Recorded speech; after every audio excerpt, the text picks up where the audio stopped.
In the swirling vortex of high society's glitz and glamour, there once lived a woman whose life story read like a work of speculative fiction, tinged with espionage and embroidered with glittering couture. Gloria Guinness was a figure who seemingly had it all: aristocratic titles, a place among the European elite, a deep involvement in fashion that swayed entire generations, and, if the rumors are to be believed, a role as an undercover agent during one of the world's darkest hours.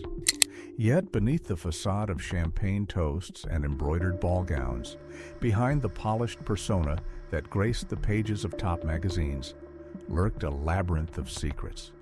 Whispers of espionage, whispers of Nazi connections, whispers of dabbling in intelligence for the Allies. These rumors cemented Gloria's mystique and cast her in a perpetual twilight of speculation. Today, we journey through the remarkable life of a woman who exemplified 20th century reinvention. From her early years in Mexico's political tumult to her latter days hosting lavish parties on yachts with the likes of Babe Paley and Truman Capote, Gloria Guinness's story invites us to contemplate the blurred line between performance and reality. Join me as we peel back the layers of this enigma, forging a path through her marriages, her rumored espionage, and the luxurious veneer she curated so meticulously. Beginnings in revolutionary Mexico. Gloria was born August 27, 1912, in Guadalajara, Mexico, a country erupting in revolutionary upheaval. Her father, a journalist who supported the reformist president Francisco Madero, fled into exile after Madero was overthrown and was later killed abroad. With the family's fortunes declining, Gloria's aristocratic mother lost much of her land. Still, she channeled her creativity by designing and sewing Gloria's clothes, teaching her daughter that resourcefulness and attention to detail were indispensable virtues. Raised in a strict Catholic environment, Gloria spent her childhood among nuns who wore austere habits. Later, she admitted to having admired the habit's blend of function and grace, an early spark for her fascination with iconic silhouettes. Throughout her youth, she was told she was destined for something extraordinary. By her late teens, she was ready to depart Mexico's fractured political landscape and seek a new life in Europe. Pursuit of status. At age 20, Gloria married Jacobus Hendris, a Dutch sugar factory superintendent, nearly 3 decades her senior. In that marriage, she found a bridge to Europe, a gateway into sophisticated, wealthy circles. Yet it wasn't merely the marriage that propelled her forward. It was Gloria's own talent for cultivating an exotic mystique. She consciously played up her Mexican accent and mannerisms, recognizing how captivating that made her to Europeans unfamiliar with her homeland. It was during these early years abroad that she crafted a personal philosophy. A woman's best friend isn't a diamond, but a little black suit, believing a smartly worn garment could open more doors than a fortune's worth of jewels.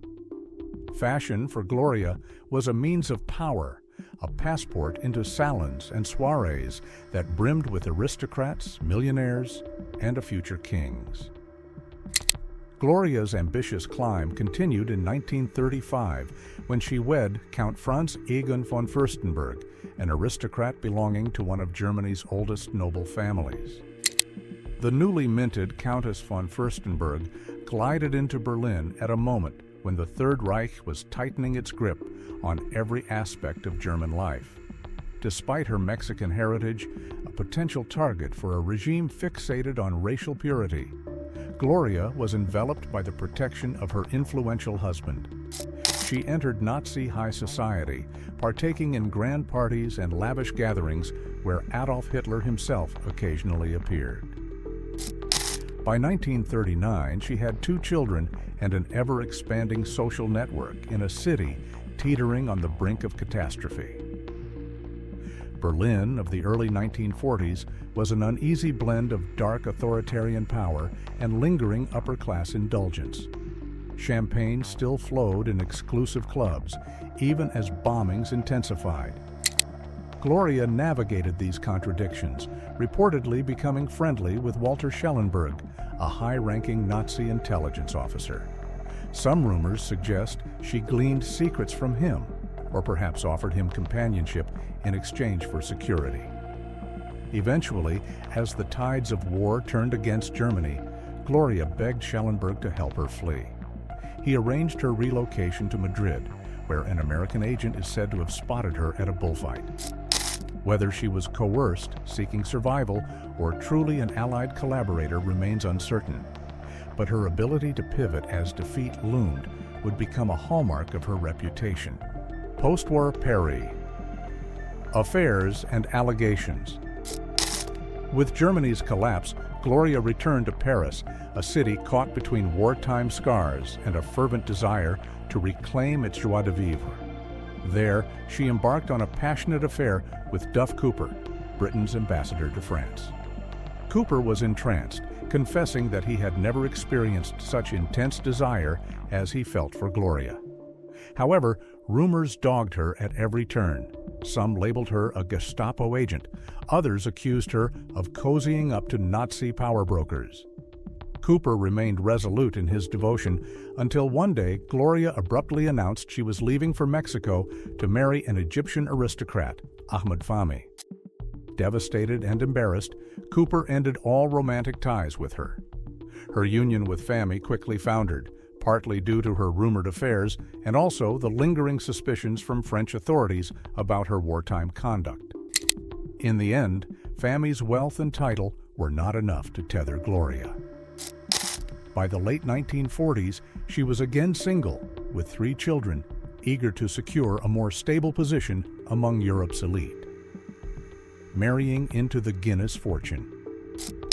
That stability arrived in 1951 when Gloria wed Lowell Guinness, a scion of a legendary banking and brewing dynasty. Rumored to be worth $200 million, Guinness had also flown fighter planes during the Battle of Britain and was awarded the Distinguished Flying Cross. With Lowell, Gloria gained not only immense financial security, but also an influential surname that opened every door imaginable. Her spending habits soared. She reportedly devoted $200,000 a year to fashion alone, a staggering sum in the 1950s and 1960s. More than just acquiring clothing, she relished the ceremonial elements of couture, fittings with top designers, orchestrated appearances at galas, the drama of unveiling a new Balenciaga gown before a breathlessly admiring crowd. "I define my clothes. They do not define me," she quipped.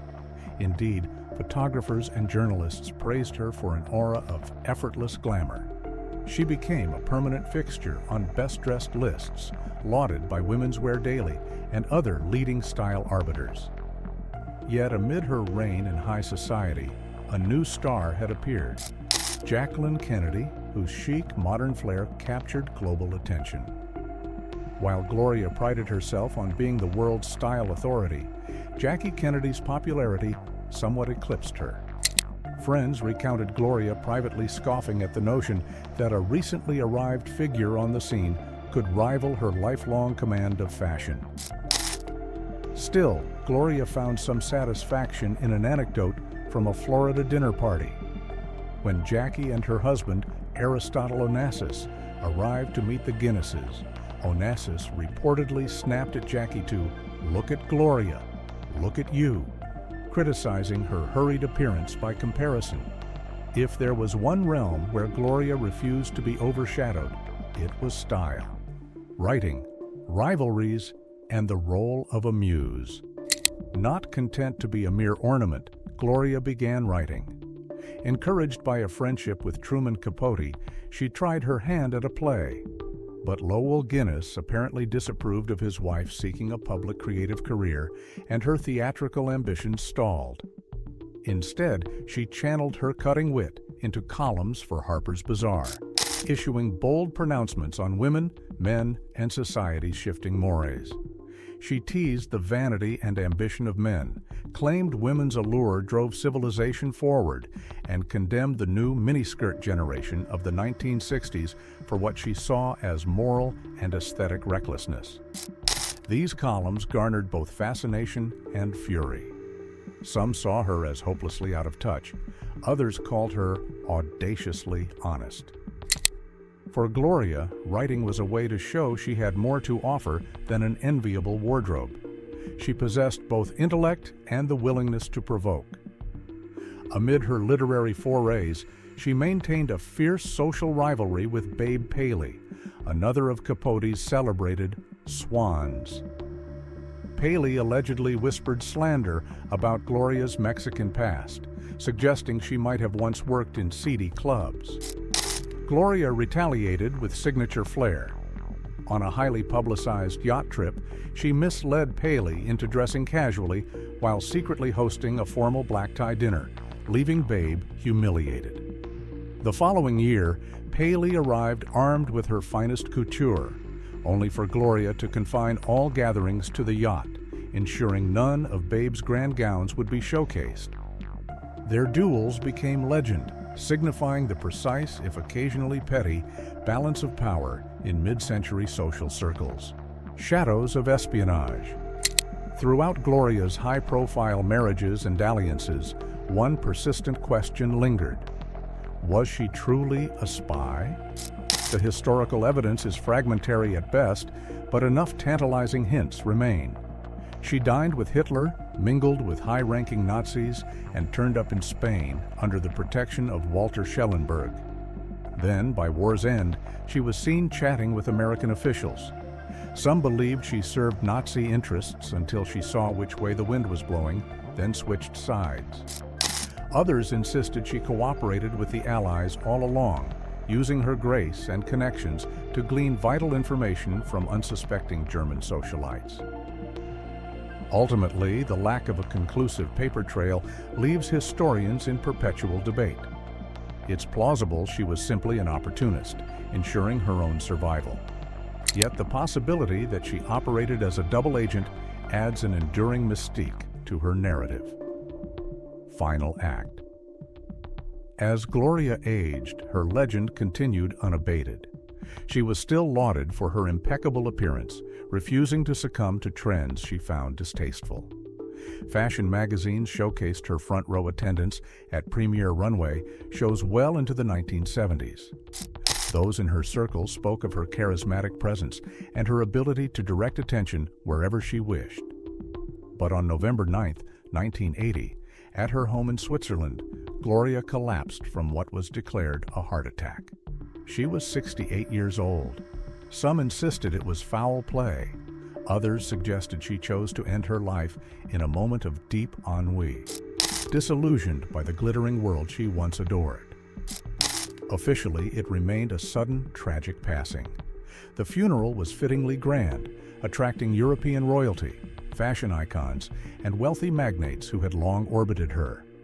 In death, she retained the same air of enigma and intrigue that had defined her life. If she was bored by the monotony of privilege, she never said so publicly. If she carried secrets from the war, she took them to the grave.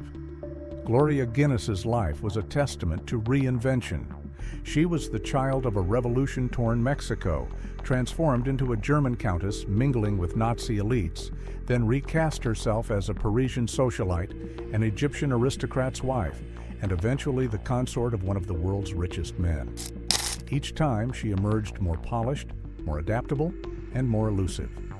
Critics have derided her as unscrupulous, willing to bend truths and loyalties in pursuit of stature.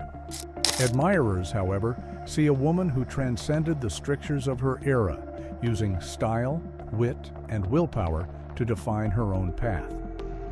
The truth likely lies somewhere between these polarities, echoing the complexities of a world scarred by global conflicts and forever fascinated by those who can thrive in its shifting sands. In the end, her story is part cautionary tale, part glamorous adventure, and part unresolved spy novel.